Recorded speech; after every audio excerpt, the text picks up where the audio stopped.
There's a lot to get to, but I think it's important we unpack that exchange between Secretary Hegseth and Congressman Smith. Did we go to war not because of the reality on the ground, but because of ambitions that the Iranians may have had? Well, you're not going to win a war if you didn't go. If what you're going to do is try to fight people's ambitions. I mean, you got to start at the end and work backwards. Figure out what the end state is, and then allocate the resources necessary to accomplish it. It would appear that that was not accomplished here. Either we wanted to destroy their nuclear capability, or we want to eliminate their desire to have nuclear weapons. We've apparently done the former. It's going to be extremely difficult for anybody to get that stuff out of the ground. We've got eyes on it all the time. If the Iranians decide to unearth that stuff, we can attack them while they're trying to do it. It would take months, if not years, to unearth that stuff. So that part of the mission, one would think, would be accomplished. If what you want to do is eliminate Iranian ambitions to have nuclear weapons, indeed, if what you want to do is eliminate Iranian ambitions to do anything, you got to do a heck of a lot more than we've been doing, and you can't leave yourself in a standoff like we are now, where Iran controls the strait. There's no commerce going through, and they still have the capability to do whatever they want to do. We have to remember that the Iranians don't have the kind of political support. They don't require the kind of political support or constituency that we do. They can continue to do whatever they want to do with no fear that they're going to be out of office anytime soon. So if you really want to do what Hegseth is talking about, then you really need to land lots of ground troops, spend a long time killing the Republican guards, and then seizing control of a country that's got 90 million people. We're not going to do that. So it would appear that Hegseth doesn't know what he's talking about. Well, there's, I think, out of that exchange comes, for me, David, a series of questions that I think you don't have to be a military expert to want answers to, that the American people, you could argue, deserve answers to. How much has this war cost? What have we accomplished? And what has been the impact on the average American family, the U.S. economy? Did we get straight answers from Secretary Hegseth to any of those questions? The short answer is no. I was disappointed by the general tenor of the whole hearing, sometimes the Republicans and sometimes the Democrats. This is an incredibly serious situation. 50,000 service members are at risk.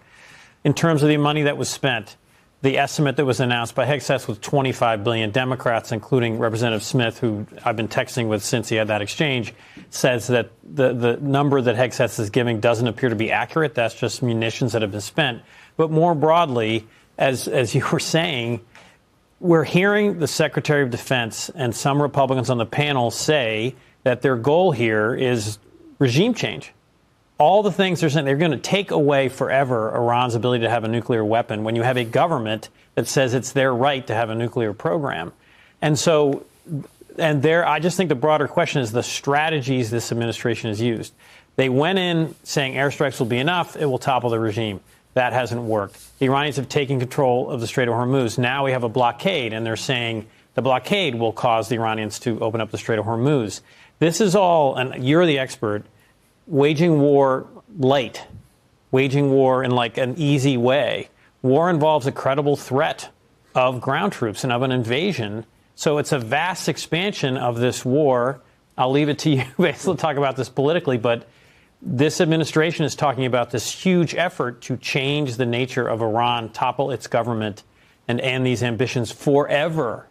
That's an enormous task for our service members. Let me just say that I think that the administration's strategy was, we'll just bomb them, and then a miracle will happen, and there will be a new Iran. But that's clearly not going to happen. You heard that in Vietnam. Yeah. We did were indeed. Going to bomb the Vietnamese and win that war. And they're going to give up.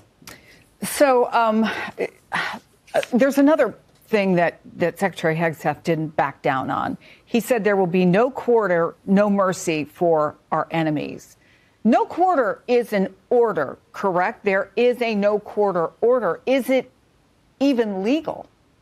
Well, on the battlefield, what you try to do is to close with the enemy to kill or capture them. Once people are under your control, you have a responsibility to take care of them. We've tried to keep doing that. And when you talk to people at the bottom of the food chain, that's what you tell them they have to do. So at the lowest level of sophistication on the battlefield, at the point of decision, you have to give quarter when they give up.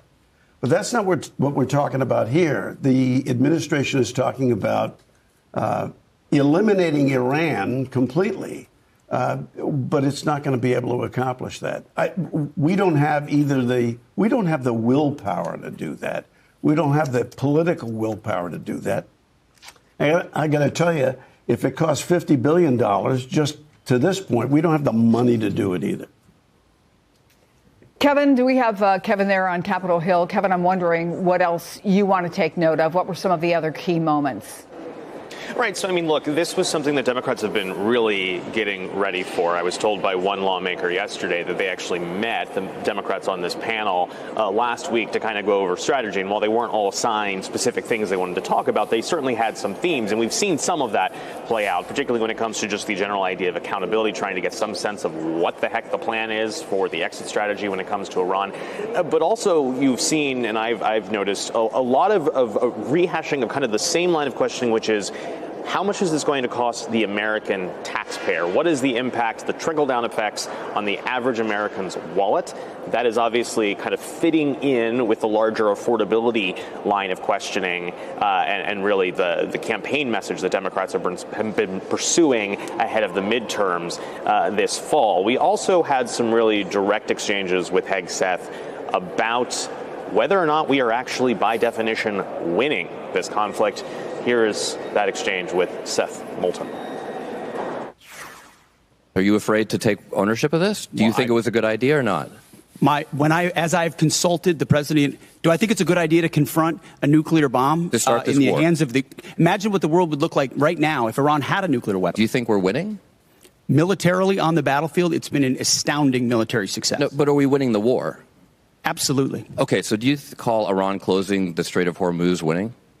Well, I would say the blockade that we hold that doesn't allow anything to come in or out of Iranian ports. Okay, so we've blockaded their blockade. So they blockaded us, and then we blockaded their blockade. That's like saying, tag, you're it. Two other kind of key notes here. One, we have seen some of the Democrats on this panel essentially not ask questions, but go for the full extent of their 5 minutes, which I think is some of what David was referring to. Basically, complaining, frustratedly, angrily, talking at Hegseth. The other note here, of course, is that I'll throw it back to y'all. Okay, thanks so much for that. Basil, I want to play something else. This is from a Democratic Congressman, Ro Khanna, because I think it does go back to the whole question. Poll after poll after poll shows the American people don't want this war. They shall also show they have had it with the financial impacts of this war. And that was basically his line of questioning, the rising costs associated with the war here domestically. Take a listen. This is Ro Khanna questioning Pete Hegseth. Do you know how much it will cost Americans in terms of their increased cost in gas and food over the next year because of the Iran war? I would simply ask you what the cost is of an Iranian nuclear bomb. I'm going to give you that opportunity. I would simply ask you what you're playing gotcha questions about domestic. No, it's not. You don't even know what the average American is paying. You don't know what we paid in terms of the missiles that hit the Iranian school. You don't know what we're paying in terms of gas. You don't know what we're paying in terms of food. Your 25 billion number is totally off. It's the incompetence. You said you wouldn't get us into bad wars. You said you would bring down the prices. You know what I'm sad for? I'm sad for all the people who voted for Trump. I'm sad for them because you betrayed them. You betrayed a lot of that MAGA base. There was a bit of a chuckle there. I don't know that the rising number of Republicans who have fallen away in their support for Trump, the larger number of independents who have ended their support for the president, think that what it costs them every day to fill up their gas, to go to the store, is funny. Having said that, is there an argument that they can make about this? What's the argument that they can make that they're not making? The Republicans? I don't think they credibly can make an argument that this is a right and just war that we've entered into, especially when the president, for the entire course of his campaign, said that this is something we're not doing. But we are so far afoul of everything that the president campaigned on. I don't really see how Republicans and the Secretary Hegseth, as he's trying to make the case, I don't see where he can convince the American people writ large that we're doing the right thing. There are Republicans that are going to be in lockstep, and you heard members of Congress. And who will think that those questions were gotcha questions. Exactly right. But as you indicated, a large number of independent voters, it's increased from last year. In addition to the fact that there is already a substantial increase in the amount of money given to ICE. So if we zoom out a little bit, a question that Democrats should be, hopefully will be asking is, what is all this money for? It's for this president to wage war, just like the picture and the image that he retweeted.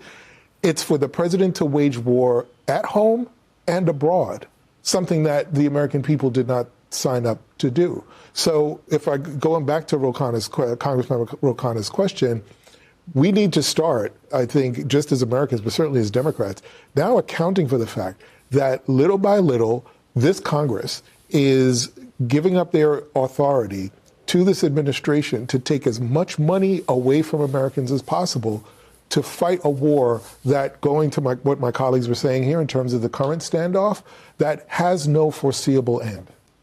What do you think concerning this video? All I have to say is that Iran and the US will stop this dispute among them so that other countries will be in peace. They will unite, and this Strait of Hormuz will be unblocked so that many countries will be passing through with their oil tankers. Drop your opinions in the comment section. For more news and updates like this, do not forget to hit the like button to support this channel, subscribe, and turn on the bell so that anytime I publish the next video, you will get notification. I really appreciate your time for watching my videos. See you in the next one, and bye.